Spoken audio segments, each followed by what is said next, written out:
चिलकोना धाम किसके नाम से है? क्या मान्यता है इस धाम की? खाटू श्याम की मान्यता पूरे देश में है। लोगों खाटू श्याम के प्रति बड़ी गहरी आस्था है। आज हम आपको खाटू श्याम के एक ऐसे ही प्राचीन मंदिर के बारे में बताने जा रहे हैं जहां एक ही तीर से बर्बरीक ने पीपल के पेड़ के सारे पत्ते छेद दिए थे। खाटू श्याम को भगवान कृष्ण का कलयुगी अवतार बताया गया है। खाटू श्याम भगवान के सिर्फ भारत में ही नहीं दुनिया भर में कई भक्त हैं। खाटू श्याम के वैसे को कई मंदिर हैं, लेकिन उनका एक ऐसा प्राचीन ऐतिहासिक मंदिर है जिसे कलयुग में सर्वोत्तम तीर्थ माना गया है, जिसे चुलकाना धाम के नाम से जाना जाता है। यहाँ आज भी पीपल का वह पेड़ स्थित है जिसके सारे पत्ते खाटू श्याम ने एक ही तीर से छेद दिए थे। आइए जानते हैं इस मंदिर के बारे में। पौराणिक कथाओं के अनुसार भीम के पुत्र थे घटोत्कच, जिनका विवाह दैत्य पुत्री कामकेटनकेटा के साथ हुआ था।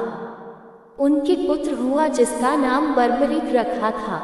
बर्बरीक को भगवान शिव और विजया माता के आशीर्वाद से कई अनोखी शक्तियां प्राप्त हुई थी। जब महाभारत का युद्ध चल रहा था तो बर्बरीक ने घोषणा की थी कि जो भी पक्ष हारेगा मैं उसकी तरफ से युद्ध में शामिल हो जाऊंगा। तब श्री कृष्ण चिंतित हो गए और अर्जुन और श्री कृष्ण उनकी वीरता का चमत्कार देखने के लिए वहां उपस्थित हुए। तब बर्बरीक ने कृष्ण भगवान की आज्ञा के अनुसार एक ही तीर से सारे पत्ते छेद दिए थे। तब तीर एक एक करके सारे पत्ते छेदता जा रहा था। तब एक पत्ता टूटकर नीचे गिर गया। कृष्ण ने उस पर पैर रख लिया कि ये बच जाएगा, लेकिन तीर कृष्ण भगवान के पैर के पास आकर रुक गया। तब बर्बरीक ने कहा कि प्रभु, एक पत्ता आपके पैर का नीचे है, मैंने तीर को सिर्फ पत्ते छेदने की आज्ञा दी थी। अब चुलकाना धाम से प्रसिद्ध है। यही वह पवित्र स्थान है जहां पर बाबा ने शीश का दान दिया था। चुलकाना धाम को कलिकाल का सर्वोत्तम तीर्थ स्थान माना गया है। चुलकाना धाम का संबंध महाभारत से जुड़ा है। बर्बरीक को महादेव एवं विजया देवी का आशीर्वाद प्राप्त था। उनकी आराधना से बर्बरीक को 3 बाण प्राप्त हुए जिनसे वह सृष्टि तक का संहार कर सकता थे। बर्बरीक की माता को संदेह था कि पांडव महाभारत युद्ध में जीत नहीं सकते। पुत्र की वीरता को देख माता ने बर्बरीक से वचन मांगा कि तुम युद्ध तो देखने जाओ, लेकिन अगर युद्ध करना पड़ जाए तो तुम्हें हारने वाले का साथ देना है। मातृभक्त पुत्र ने माता के वचन को स्वीकार किया, इसलिए उनको हारे का सहारा भी कहा जाता है। माता की आज्ञा लेकर बर्बरीक युद्ध देखने के लिए घोड़े पर सवार होकर चल पड़े। उनके घोड़े का नाम लीला था, जिससे लीला का असवार भी कहा जाता है। युद्ध में पहुंचते ही उनका विशाल रूप देखकर सैनिक डर गए। श्री कृष्ण ने उनका परिचय जानने के बाद ही पांडवों को आने के लिए कहा। श्री कृष्ण ने एक ब्राह्मण का वेश धारण करके बर्बरीक के पास पहुंचे। बर्बरीक उस समय पूजा में लीन थे। पूजा खत्म होने के बाद बर्बरीक ने ब्राह्मण के रूप में देखकर श्री कृष्ण को कहा कि मैं आपकी क्या सेवा कर सकता हूँ। श्री कृष्ण ने कहा कि जो मांगू क्या आप उसे दे सकते हो।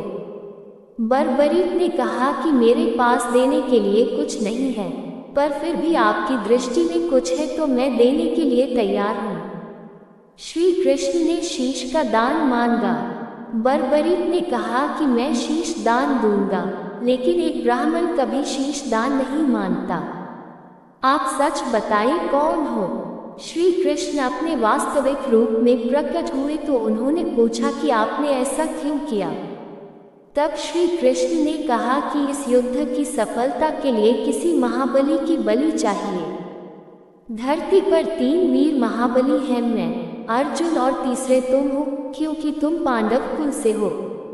रक्षा के लिए तुम्हारा बलिदान सदैव याद रखा जाएगा। बर्बरीक ने देवी देवताओं का वंदन किया और माता को नमन कर एक ही बार में शीश को धड़ से अलग कर श्री कृष्ण को शीश दान कर दिया। श्री कृष्ण ने शीश को अपने हाथ में ले अमृत से सींचकर अमर करते हुए एक टीले पर रखवा दिया। जिस स्थान पर शीश रखा गया वो पवित्र स्थान चुलकाना धाम है और जिसे आज हम प्राचीन सिद्ध श्री श्याम मंदिर चुलकाना धाम के नाम से संबोधित करते हैं। प्राचीन समय की बात है जब त्रेतायुग में चुनकट ऋषि लकीसर बाबा नौलखा बाग में घोर तपस्या कर रहे थे। उसी राज्य में एक चकवाबेन नाम के राजा हुआ करते थे, जो एक चक्रवर्ती सम्राट थे, जिनका पूरे पृथ्वीलोक और मृत्युलोक पर राज्य हुआ करता था। एक दिन उन्होंने अपने पूरे राज्य में घोषणा करवा दी कि जो भी जीव मेरे राज्य में है वो मेरा ही अन्न जल ग्रहण करेगा। ये सूचना जब ऋषि लकीसर को पता चली तो बाबा ने राजा को एक संदेश भेजा कि मैं आपका अन्न जल ग्रहण नहीं करूँगा। मेरी तपोभूमि में नौलखा बाग हर तरह की वनस्पति है और मेरा जीवनयापन यहीं से हो जाएगा। जब ये बात राजा को पता चली तो राजा ने एक संदेश भिजवाया कि यदि मेरे राज्य का अन्न जल ग्रहण नहीं करोगे तो मेरे राज्य से बाहर चले जाओ या फिर मेरे साथ युद्ध करो। बाबा ने उसके राज्य को छोड़ना ही उचित समझा और वो यहाँ से चले गए। जब चलते चलते पृथ्वी के आखिरी छोर पर पहुँचे तो उन्हें पानी ही पानी नजर आ रहा था। तब उसी दौरान भगवान ने एक लीला दिखाई। बाबा को एक बहुत ही सुंदर हिरण जो कि सागर के किनारे अपनी प्यास बुझाने के लिए आया, जैसे ही वह पानी पीने लगा तभी पीछे से एक शेर दौड़ता हुआ आ रहा है हिरण को दिखाई दिया। तभी हिरण ने आवाज लगाई कि हे राजन, दुहाई हो आपके राज्य में एक निर्बल की हत्या होने जा रही है, कृपया बचाओ। तभी अचानक कहीं से एक हथियार आता है और उस शेर की गर्दन को काटकर अलग कर देता है। तभी बाबा लकीसर को यह आभास होता है कि यहाँ भी उसका राज है और वहाँ भी, तो क्यों न अपनी ही तपोभूमि में जाकर उसका सामना किया जाए। तब बाबा वापस अपने उसी स्थान नौलखा बाग में चुलकाना धाम पहुँच गए। जब राजा को पता चला कि बाबा लकीसर फिर वापस आ गए हैं तो उन्होंने बाबा को संदेश भेजा कि तुम फिर क्यों आ गए हो। तब बाबा ने जवाब में कहा कि मैं अब इसी राज्य में रहूंगा और आपका अन्न जल भी कभी ग्रहण नहीं करूंगा। तब राजा ने क्रोधित होकर बाबा को युद्ध के लिए कहा। तब बाबा चुनकट ने एक रात का समय मांगा। अगली सुबह उनसे बातचीत करने को कहा। रात्रि में बाबा ने भगवान के नाम की धूनी लगाई। ब्रह्म मुहूर्त में भगवान लक्ष्मी नारायण प्रकट हुए और बाबा से कहा कि आप उस राजा से युद्ध कीजिए और ये लो 2/2 कुशा 2/2 युगों तक चलेगी। एक त्रेतायुग में, दूसरी द्वापर युग में द्रौपदी के रूप में और तीसरी कलयुग में। आपको कुशा को तोड़ तोड़ कर फेंकनी है। बाबा ने सुबह वैसे ही किया जैसे ही राजा की सेना बाबा की ओर युद्ध करने के लिए बढ़ी। तभी बाबा एक टुकड़ा कुशा को तोड़कर फेंक देते। परमाणु बम की तरह कुशा विनाश कर रही थी। राजा का सब कुछ नष्ट हो गया। तभी से बाबा चुनकट के इस नौलखा बाग का नाम चुनकट वाला पड़ गया, जो आज चुलकाना धाम के नाम से विख्यात है।